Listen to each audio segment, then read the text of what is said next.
Hello বন্ধুরা, আপনাদের সবাইকে আরেকবার আমার এই নতুন ব্লগে স্বাগত জানাচ্ছি।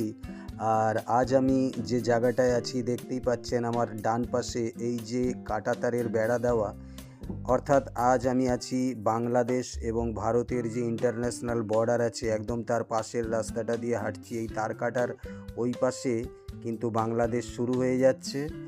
আর এখন বর্তমানে বাংলাদেশের যা পরিস্থিতি, 5ই অগস্ট শেখ হাসিনাকে জোর করে বাংলাদেশ থেকে সরিয়ে দেওয়ার পর বাংলাদেশের এখন কট্টরপন্থী এবং কিছু মৌলবাদী সংগঠন তারা যেভাবে এক অরাজকতার সৃষ্টি করেছে এবং পুরো বাংলাদেশটাকে অশান্ত করে রেখেছে, তার অনেক কিছু নিয়ে আলোচনা করব।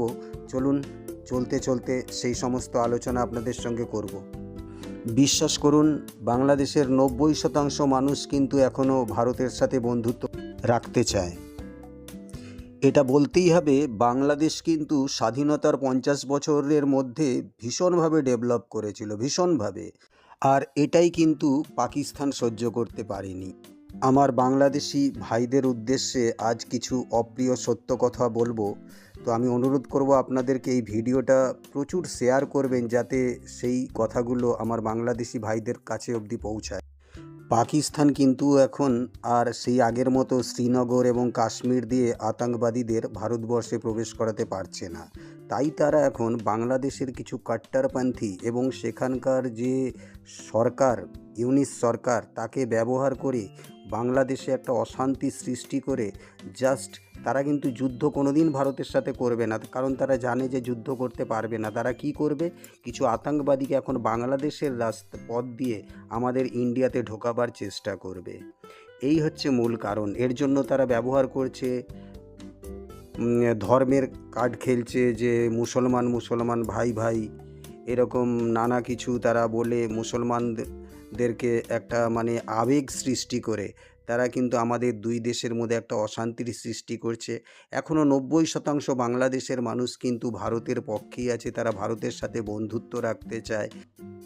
আজকে বাংলাদেশের মুসলিম ভাইদের বুঝতে হবে যে মুসলমান যদি ভাই ভাই হয়, তাহলে আজকে আফগানিস্তানের বর্ডারে আফগানিস্তানরা যাদেরকে গুলি করে মারছে তারা কারা? সিরিয়ায় আজকে যারা মরছে তারা কারা? বেলুচিস্তানে যারা মারা যাচ্ছে সেখানে কে কাকে মারছে? তো এগুলো তাদের বুঝতে হবে। পাকিস্তানের উদ্দেশ্যই হলো বাংলাদেশের অর্থনীতিকে পঙ্গু করে দেওয়া আর ভারতকে অশান্ত করে দেওয়া। এটা বাংলাদেশিদের কিন্তু বুঝতে হবে। যাই হোক বন্ধুরা, যুদ্ধ কিন্তু কোনোদিনও এরা করবে না আমাদের সাথে, কারণ এরা জানে যে আমাদের কি শক্তি। এরা যেটা করতে পারবে সেটা হচ্ছে কিছু আতঙ্কবাদীকে আমাদের দেশে প্রবেশ করিয়ে ভারতের কয়েক জায়গায় বিশৃঙ্খলা সৃষ্টি করতে পারে। এই জন্য আমাদের সবার সতর্ক থাকতে হবে। আমরা ভারতবাসীরা সব ধর্মের মানুষ, আমরা একসাথে বসবাস করি। ভারতবর্ষ আমাদের মাতৃভূমি, এই মাতৃভূমিকে আমাদের রক্ষা করতে হবে। তো ভিডিওটা এখানেই শেষ করলাম। ধন্যবাদ আপনাদের। আমি আশা করব এই ভিডিওটা অবশ্যই আপনারা শেয়ার করবেন। Thank you.